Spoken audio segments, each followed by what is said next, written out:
प्रधानमंत्री नरेंद्र मोदी ने बीजेपी की नई टीम बना दी है। नई टीम में युवा हैं, बहुत से नए चेहरे भी हैं, पुराने चेहरे भी हैं। अब प्रधानमंत्री नरेंद्र मोदी की जो अपनी मिनिस्टर्स की टीम है, मंत्रियों की टीम है, उसमें भी बदलाव होने जा रहा है। उसमें भी बहुत से युवाओं को एंट्री मिलने वाली है। कई युवा चेहरे प्रधानमंत्री नरेंद्र मोदी की नई कैबिनेट में आपको देखने को मिलेंगे। आइए आपको बताऊं कि मोदी की मंत्रिपरिषद में युवाओं की संख्या बढ़ सकती है। बीजेपी की नई टीम के बाद मंत्रिपरिषद में बदलाव की अटकलें, साथ ही 3 मंत्रियों ने केंद्रीय मंत्रिपरिषद से इस्तीफा भी दिया है।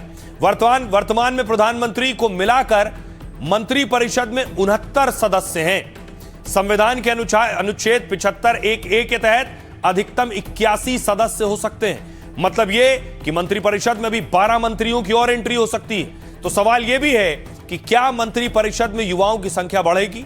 अभी 70 साल से ज्यादा के 12 कैबिनेट और स्वतंत्र प्रभार के राज्य मंत्री हैं। 81 साल के जीतन राम मांझी सबसे ज्यादा उम्र के कैबिनेट मंत्री हैं, जबकि 38 साल के राम मोहन नायडू सबसे युवा कैबिनेट मंत्री हैं। मोदी 3.0 की शुरुआत में 65% से ज्यादा मंत्रियों की उम्र 51 से 70 साल थी।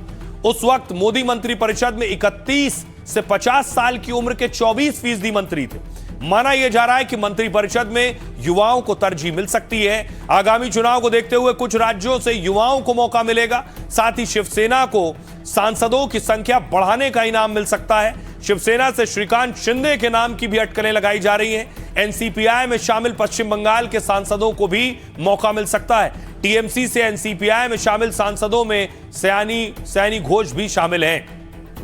प्रधानमंत्री नरेंद्र मोदी इससे पहले युवाओं को आगे करने की बात कई मौकों पर कर चुके हैं। सुनिए। भारत का जो युवा कभी जंजीरों में था, आज वो युवा दुनिया के विकास को गति दे रहा है। आज भारत की अर्थव्यवस्था सबसे तेजी से आगे बढ़ रही है। किसकी वजह से?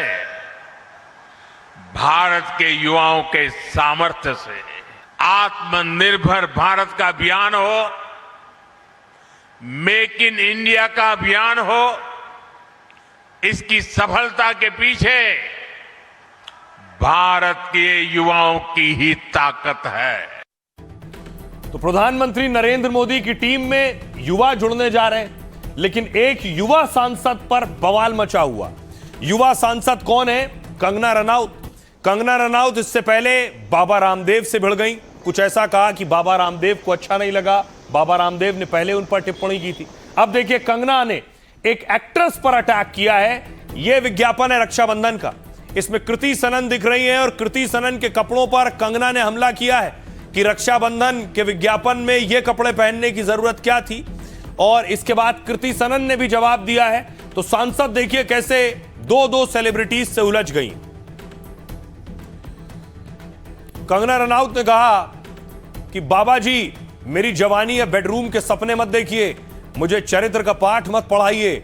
आपका चरित्र जैसा भी है, मेरा उससे बेहतर है। यहां कोई फ्रॉड नहीं मिला हुआ। अब बाबा रामदेव ने इस पर जवाब दिया है। उन्होंने कहा, मैं इस विवाद को बढ़ाना नहीं चाहता हूं, न बढ़ावा देना चाहता था। स्वामी रामदेव क्या है यह देश जानता है। रामदेव का योगदान भी देश जानता है। मैं ओछे लोगों के बारे में टिप्पणी नहीं करना चाहता।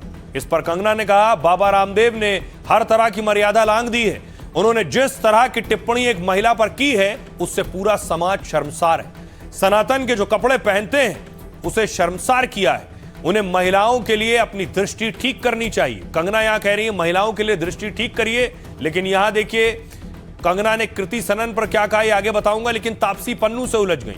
कंगना ने कहा, आए दिन कई लोग मुझ पर टिप्पणी करते हैं, ज्ञान देते हैं। तापसी पन्नू मेरे माता पिता पर सवाल उठाती हैं, मेरी परवरिश और बैकग्राउंड का अपमान करती रहती हैं। आशुतोष राणा कहते हैं, कुत्ते की तरह भौंकती हूं। सोनी सूद कहते हैं कि मुझे तरीका सीखना चाहिए। आप लोग मेरी तरह 1% भी कामयाबी नहीं हासिल कर पाए तो मैं आपका कोई भी ज्ञान नहीं सुनूंगी। इस पर तापसी ने कहा, 2 महिलाओं के बारे में बार बार ऐसे सवाल क्यों? आप ये झगड़ा खत्म क्यों नहीं होने देते? हम दोनों से ऐसे सवाल पूछना बंद कर देंगे तो इस तरह के विवाद खत्म हो जाएंगे। अब देखिए, कंगना बाबा रामदेव को बता रही थी कि महिलाओं का सम्मान कैसे करना चाहिए, महिलाओं और मर्यादा पर बाबा रामदेव पर हमला कर रही थी। कंगना ने कृति सनन पर अटैक किया। रक्षाबंधन महिला होने के लिए शानदार समय है। हमारी अलमारियां कई तरह के कपड़ों से भरी हैं, कॉकटेल ड्रेस से लहंगा चोली, जीन्स से साड़ी, बिकनी से सलवार कमीज तक कपड़ों के कई विकल्प हैं।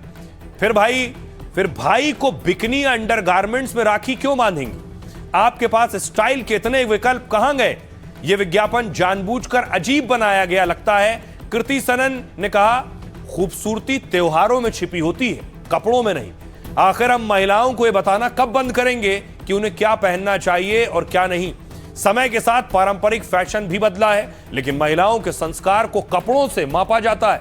संस्कृति और परंपरा दिल में होती है, नेकलाइन में नहीं। सुनिए कंगना रनौत को। मैं देखती हूँ हर एक आए दिन ये इस तरह के लोग, चाहे वो आशुतोष राणा हो जो कहते हैं कि कुत्ते की तरह भौंकते हैं, चाहे सोनू सूद टाइप लोग हैं जो कहते हैं कि मुझे तरीका सीखना चाहिए, राखी सावंत टाइप लोग हैं जो मेरे चरित्र पर जो है हर तरीके की भद्दी टिप्पणी करते हैं, तापसी पन्नू टाइप लोग हैं जो मेरे माता पिता को, मेरी परवरिश को, मेरे बैकग्राउंड को अपमानित करते हैं। मेरा सिर्फ एक मैसेज है कि अगर आप लोग मेरे समान 1% भी लाइफ में सक्सेस नहीं कमा पाए हो तो मैं आपका कोई भी ज्ञान नहीं सुनती। मुझे जब देखो 4 गालियां देते रहते हैं मीडिया में आने के लिए, पहले आप कंगना रनौत बनो तो सही। आप खत्म क्यों नहीं होने देते ये बात? कोई क्वेश्चन पूछना हम दोनों से बंद करेगा ना जब ये वाला, तो ये इशू भी खत्म हो जाएगा। तो आप सब लोगों को या तो मजा आ रहा है देख के, तो सब लगे हुए हैं सेम सवाल पूछने। अगर आप जेन्युइनली चाहते सारे कि ये ना हो इशू, तो आप लोग ऐसे सवाल शायद पूछना बंद कर देते, तो ये बात कब की खत्म हो जाती। देखिए, मेरा अपना ये मानना है कि शेर दहाड़ता है, हाथी चिंगाड़ता है, कुत्ता भौंकता है, तो किसी भी जीव की पहचान उसके स्वर से निकलने वाले कंठ से होती है कि बातन हाथी पात है और बातन हाथी लात। आप बातों से ही हाथी की सवारी का आपको सम्मान मिलता है और बातों के कारण ही, आपके द्वारा बोले गए शब्दों के कारण ही आपको उसके पैर के नीचे डाले जाने वाला दंड मिलता है। स्वामी रामदेव क्या है ये देश जानता है, स्वामी रामदेव का योगदान क्या है ये देश जानता है। इसलिए मैं ओछे लोगों के बारे में कोई टिप्पणी नहीं करना चाहता।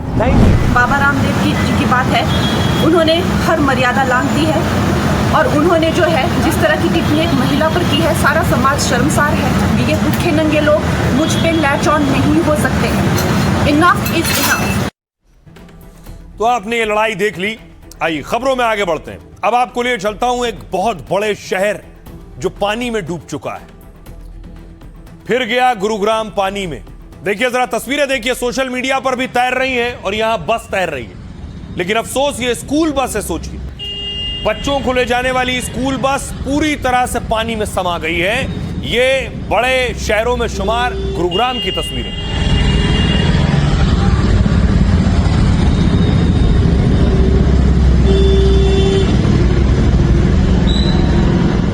अब देखिए गुरुग्राम की अगली तस्वीर देखिए। ये बच्चा पानी में फंस गया, पानी के बीच रोने लगा। शायद इसने इस तरह की तस्वीर पहली बार देखी।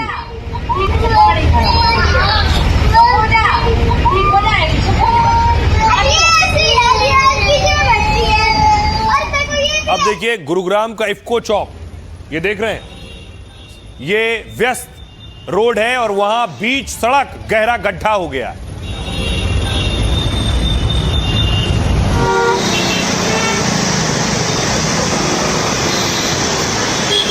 तो सड़क पर गड्ढा तक तो अलग बात है, लेकिन सोसाइटी के अंदर हाल देखिए। सोसाइटी पानी पानी है, गंदगी भी है और वहां भी पानी भरा हुआ।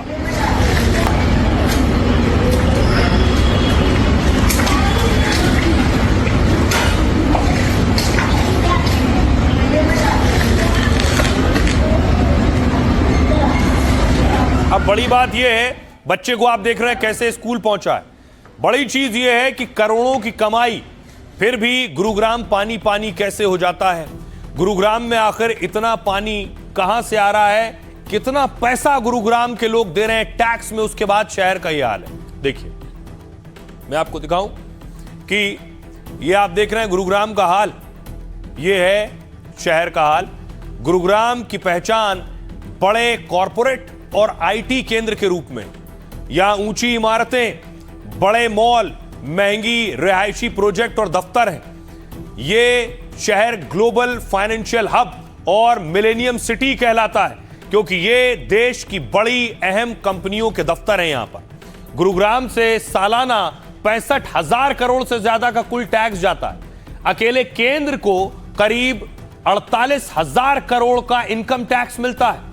यह भारत का 9वां सबसे बड़ा इनकम टैक्स देने वाला शहर है। यहां पेशेवरों का औसत सालाना वेतन 22 से 33 लाख तक है। यहां एक शख्स का मासिक खर्च करीब 25 से 40,000 रुपए है एवरेज, जबकि एक परिवार का खर्च 65,000 से 1.5 लाख महीना तक है। गुरुग्राम में घरों की कीमत कम से कम 60 लाख से 1 करोड़ है, जबकि 4 BHK 5 BHK अपार्टमेंट्स 45 से 100 करोड़ तक है। यहां अब तक का सबसे महंगा पेंट हाउस 271 करोड़ में बिका है। उसके बावजूद शहर हर बारिश में डूब जाता है, ट्रैफिक से बेहाल हो जाता है। गुरुग्राम जिले की आबादी 2011 जनगणना में करीब 15 लाख है और हालांकि 15 साल बाद यानी 2026 में आबादी करीब 30 लाख तक हो सकती है। हालांकि 15 साल बाद यानी 2026 में आबादी करीब 30 लाख हो जाएगी।